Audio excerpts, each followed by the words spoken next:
Hello বন্ধুরা, good afternoon. আজকে লাঞ্চে কী আছে দেখো। ভাত জাস্ট নামানো হয়েছে, আর এটা হচ্ছে তোমার রহর ডাল, শালগম দিয়ে, তেজপাতা, পাঁচফোড়ন, শুকনো লঙ্কা, সম্বার, হলুদ, নুন, একটু জিরের গুঁড়ো।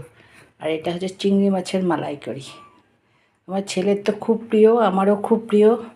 আমার মেয়ে এত ভালোবাসে না, খাবারটা খায় কিন্তু ওরকম একটা প্রিয় না আমাদের যেরকম প্রিয়। ঠিক আছে, আর কে কে ভালোবাসো না খেতে কমেন্টে অবশ্যই জানিও। যেরকম আমার হাজব্যান্ড আর আমার মেয়ে এতটা একটা ভালোবাসে না, খেতে লাগে খায় কিন্তু ওরকম একটা মানে তৃপ্তি করে খায় না। আমরা যেরকম তৃপ্তি করে খাই, আমি আর আমার ছেলে। ঠিক আছে, আর কে কে ভালোবাসে না কমেন্টে অবশ্যই জানিও। আর এটা হচ্ছে তোমার ফুলকপি ভাজা, মেথি সম্বার দিয়ে, হলুদ নুন। আর এটা হচ্ছে তোমার ছোটো মাছ, বেগুন দিয়ে। মাছটা একবারে মেখে কাঁচা লঙ্কার পেঁয়াজ বাটা, হলুদ নুন আর একটু লঙ্কার গুঁড়ো দিয়ে, পাঁচফোড়ন আর পেঁয়াজের সম্বার দিয়ে, কাঁচা তেল দিয়ে মাছটা মেখে বসিয়ে দিয়েছি। যখন হয়ে এসছে নামানোর আগে বেগুন দিয়েছি, বেগুনটাকে ভেজে তুলে নিয়েছিলাম।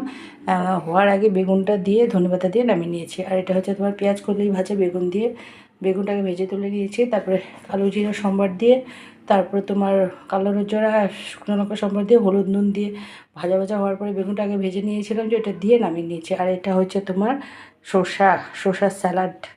এই হচ্ছে আজকে আমার দুপুরের মেনু। আমার এই ছোট্ট ভিডিওটা যদি তোমাদের ভালো লেগে থাকে, প্লিজ আমার চ্যানেলটাকে একটু ফলো করো, একটা লাইক দিও, একটু কমেন্ট করো। যারা ইউটিউব থেকে দেখছো তারা আমার চ্যানেলটাকে একটু সাবস্ক্রাইব করে দিও। ঠিক আছে বন্ধুরা, সবাই ভালো থেকো, সুস্থ থেকো,